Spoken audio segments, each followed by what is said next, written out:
Okay, good morning to you, students. Today we are going to discuss about the failure data analysis. Okay, so we already uh, discussed about the vision of the department, mission of the department, program outcome, program specific outcome, then course outcome. Please note, we are now going through the first course outcome, or we are going through the topic through which you can achieve the first course outcome. That is, you should be able to calculate the failure density, hazard rate, reliability, probability of total failure, and mean time to failure, that is MTTF, using failure rate. Note, I am following the textbook L.S. Reina, the former chairman of IIT Madras, Reliability Engineering, East West Press, 4th edition. So in last class, we discussed about the concept of reliability. Okay, and we discussed about the definition of reliability. The definition of reliability is the probability of a device giving adequate performance, not satisfactory, adequate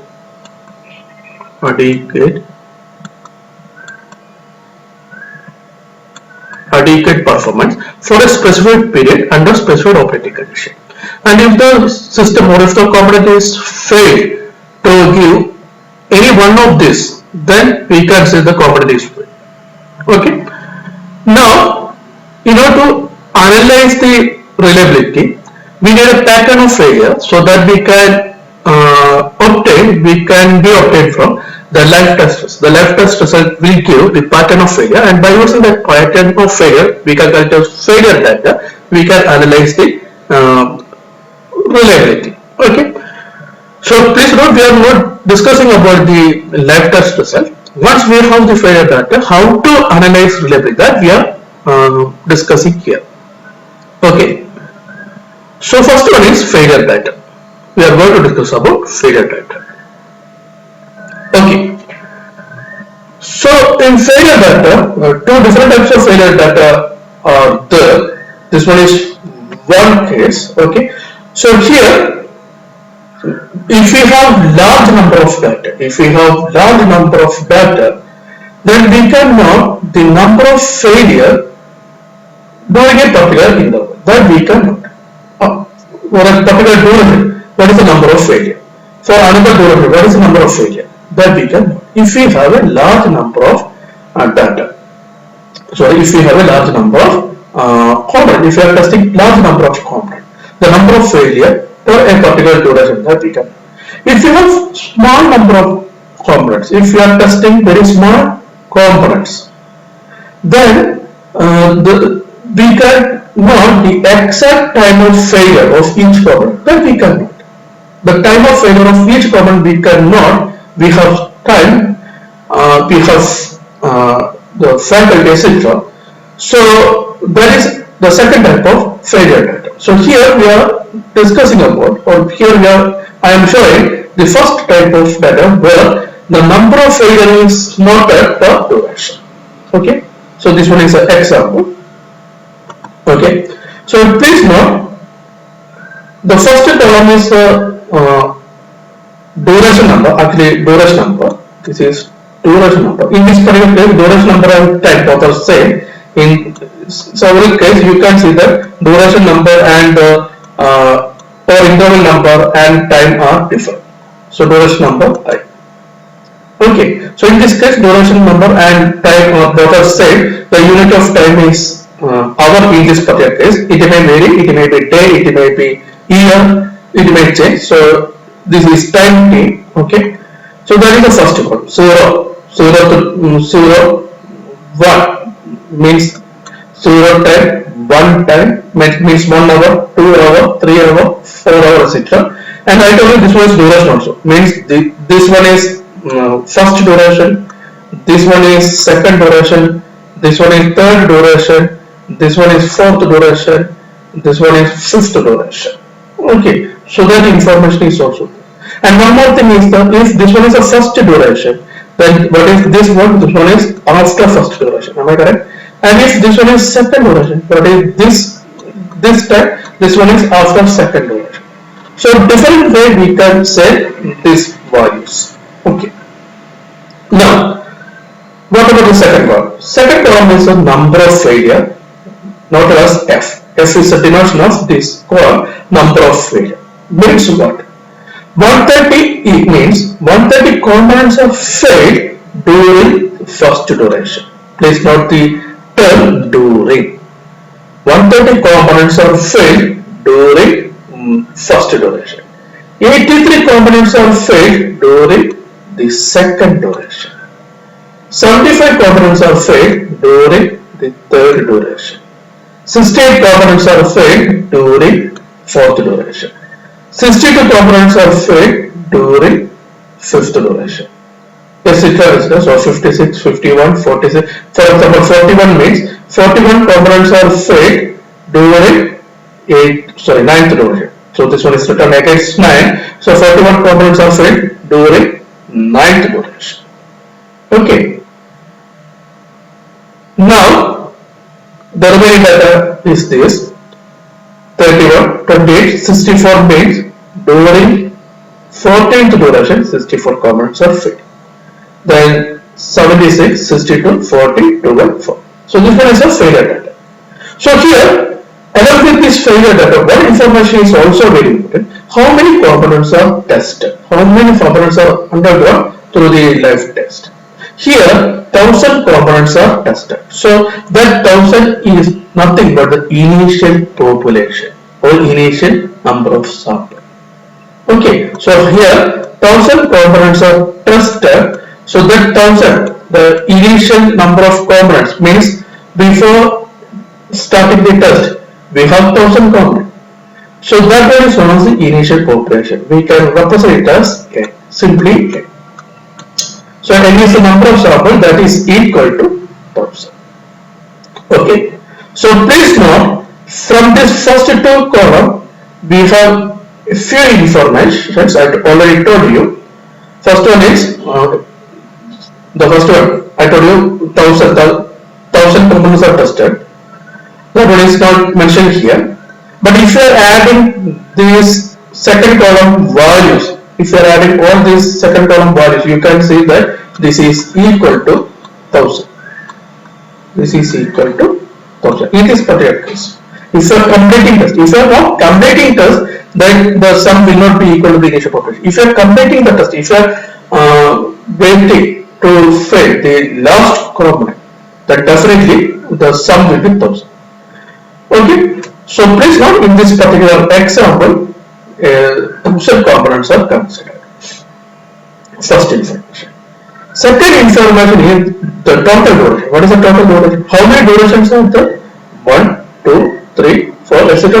Means the total duration, total number of durations are 90. And the interesting thing is, each duration have a length of 1 hour in this particular case. Means 19 into 1. The total duration in hour is 19 hours. We are testing these components up to 19 hours. After 19 hours, the entire components are fit. Okay. So the total duration of this test is 19 hours. Okay. Now, here T is time. T is time. Okay. In this particular case, the unit is hour. So please note, T is time. And one more thing is the length of duration. The length of this duration is delta T. In this particular case, delta of duration is 1 hour. Each duration has a length of period is the period of duration is the, that is delta T, that is equal to 1 hour in this particular case. Okay. Now the number of failure, I told you, during a particular number of components are failed, it is known as number of failure, denoted as F. F is the failure during the interval, number of failure during the interval. F. Okay. Now by using this data, we are going to we are going to calculate the remaining variables, like what is the cumulative failure, what is the number of survivor, what is failure density, what is failure rate, what is reliability, and what is the probability of failure. That we are going to discuss. So the third column is cumulative failure, noted as capital F. Now we are going to discuss about cumulative failure, capital F. Okay.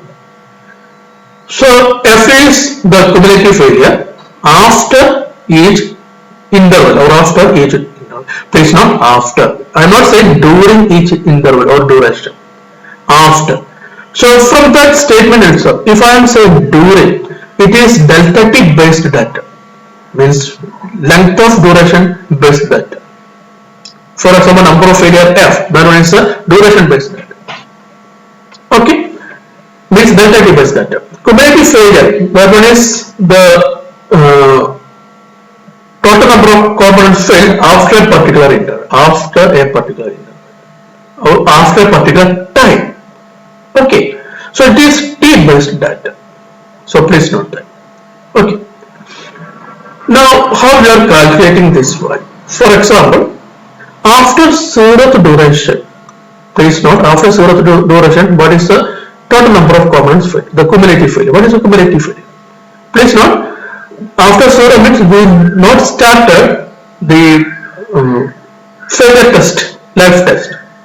So no components are failed. Am I correct? So zero components are failed after zeroth interval. Okay. Now after first interval, what is the cumulative failure? 130. Only 130 components are failed. Only 130 components are failed. So this is equal to 130. Am I correct? Now after second interval, how many components are failed? After second interval, already 130 is failed after first interval. Now 183 components are also failed. So what is the total failure? 130 plus 83. We have 213 components. How we got this 213? We added the number of failure from first value to the current value. What is the current value? 83.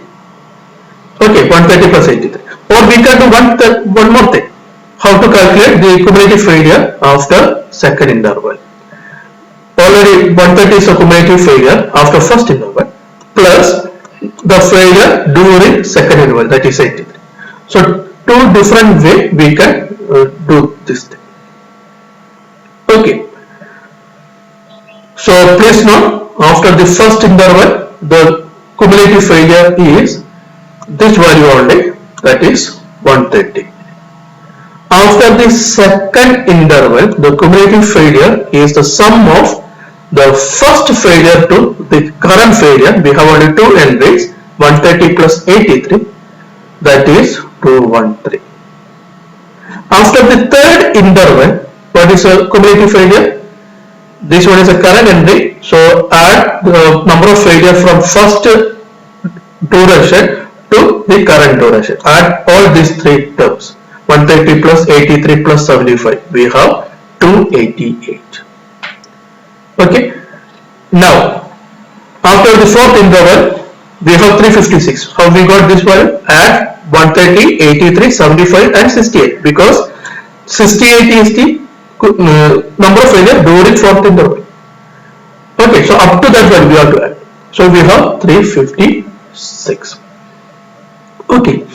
So roughly what we can say, if this one is a ith interval, then after ith interval, what we are calculating? Capital F I. We are calculating capital F I. Equal to what? What we are adding? We are adding number of failure from first duration to the current duration. What is the current duration? Ith duration. So we have F1 plus F2 plus etc. plus what is the current duration? Fi. This is equal to sigma k is equal to 1 to I, sigma k equal to 1 to I Fk. We are adding the number of failure from first duration to the current duration. So that is the cumulative failure. So capital Fi is equal to sigma k equal to 1 to I Fk. Is it clear? So after the fifth duration, after the fifth interval, we have 130 plus 83 plus 75 plus 68 plus 62, that is 418. Is it okay? Now after the fifth duration, after the sixth interval, we have 130 plus 83 plus 75 plus 68 plus 62 plus 56, we have 474. Okay, so the sum of these components, these entries, is 474. So there is a cumulative failure after sixth interval. So what is cumulative failure after seventh interval? The sum of this much entries, that is 130 plus 83 plus 75 plus 68 plus 62 plus 56 plus 51. But please note an interesting thing. The sum of these 6 components, that was already written here, 474.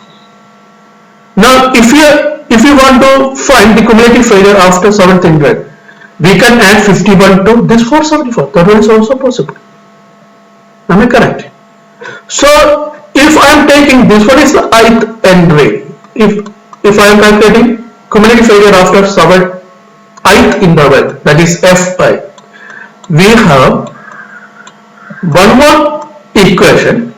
What is 474? 474 is the value of the 6th interval in this particular case. So if you are taking the 7th one as I, what about 6? That is I minus 1. So 474 is nothing but cumulative failure after I minus 1 interval. Plus what? Plus now the number of failure during the ith interval. F, small f, I. This is also possible. Fi is equal to the previous cumulative failure, that is 474, plus the number of failure during the current interval, that is 51. So we have Fi is equal to Fi minus 1 plus small fi. Instead of this, that is 474 plus 51, we have 525. Why we are using this equation? What is Fi minus 1? If you are taking the previous equation, Fi minus 1 is sigma k is equal to 1 to I minus 1 Fk, right? Then plus Fi. Now we can take this Fi into this equation. So what we have? We have sigma k equal to 1 to I. We are including this one also. So sigma k equal to 1 to I Fk. This is the result. Okay. So the cumulative failure is 525 after 7th interval. Okay. Now after 8th interval we have 525 plus 46, we have 571. Then after 9th interval we have 612, etc. These are the remaining cumulative failure. So you can see that the cumulative failure is increasing continuously. That is true. After each interval we can expect more number of failures, so cumulative failure will increase. Okay. So this is after 12th interval. So after the last interval, the cumulative failure is 1000. We are testing 1000 components. So after the life of the test, we can label it as L. After the life of the test L, all components are failed. 1000 components are failed. So this is cumulative failure. Okay. Now the next variable is number of survivors. Number of survivors. It is denoted by using letter capital S. How many components are survived after each interval? Again, please note the term. After each interval, how many components are survived? So it is also based a type T-based data. After a particular interval, how many components are survived? Okay. So capital S is the number of servers at the end of each time interval. At the end of each time interval, not during the interval, not during the interval. At the interval or after the time interval, how many components are served? Okay. So after the zeroth interval, after zeroth interval, how many components are served? 1000. Well, the testing is not started, so no components are failed. We are testing 1000 components, so before testing there is no failure. Okay, so 1000 components are served because there is no failure. 1000 components are served. Now after the first interval, how many components are served? So please note, after zeroth interval, 1000 components are served. Out of these 1000, 130 components are failed during this interval. During this interval, 130 components are failed out of this 1000. So what is remaining? How many components are remaining? 1000 minus 130, that is 870. 870 components are survived now. After first interval, 870 components are survived. Right? Now after second interval, how many components are survived? After the second interval. Already after the first interval, 870 components are survived. Out of that 870, 83 components are failed during the second interval. So now what is remaining? 870 minus 83, we have 787. Right? 787 components are survived. 787 components are survived. Now, if I am considering this one is the ith interval, if this one is the ith interval, then definitely this one is I minus 1. Am I correct? Now, my question is, what is the number of components survived after ith interval Si? Si is equal to, take the number of components survived after I minus 1th interval, that is Si minus 1, in this case 787, minus the number of components failed during the ith interval, that is Fi, small fi. So number of components survived after the ith interval is Si equal to Si minus 1 minus Fi, where Si minus 1 is the number of components survived after the I minus 1th interval minus number of components failed during the ith interval. So in this particular case, after the third interval, we have 787 minus 75, we have 712 components. That much components are served. And you can see one interesting thing. After the zeroth interval, I told you 1000 components are served. If you are going through this column, 0 components are free. So if you are adding these two entries, 0 and 1000, this is equal to 1000, right? The sum is equal to 1000. After the first interval, 870 components are served. Now go through this column, 130 components are failed. So if you are adding these two, this is equal to 1000. Okay. Now go through the second column. 787 components are served. Now here 230 components are failed. The total cumulative failure is 230. So what is the sum? Again 1000. What is 1000? 1000 is the total number of components that we are testing, means initial population. So if we are adding the third column and fourth column, always the sum is the initial population. Am I correct? Okay. So please note, always capital Fi, that is cumulative failure after the ith interval, plus Si, the number of components served after the ith interval, is equal to initial population n. Okay. Now what is Si from this equation? Si is equal to n minus cumulative failure capital Fi. Is it okay? So we have one more calculation. Si is equal to n minus capital Fi. Okay. So with this equation, what is the number of comments surveyed after fourth interval? 1000 minus 356, we have 644. So in different way we can calculate the values, entries, we can calculate in different way. So after fifth interval we have 1000 minus 480, 582. You can see that this 582 is 1000 minus 480. 1000 means initial population. Or it is also equal to 644 minus 62. Different way we can calculate the value. So these are the remaining values.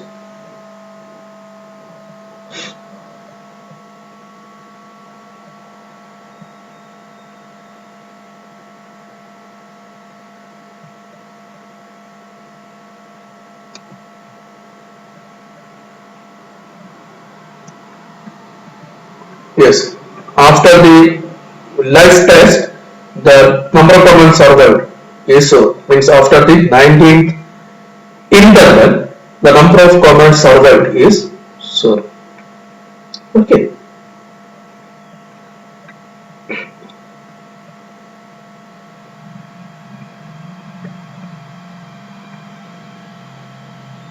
Now, the next variable that we are going to explain is the failure density.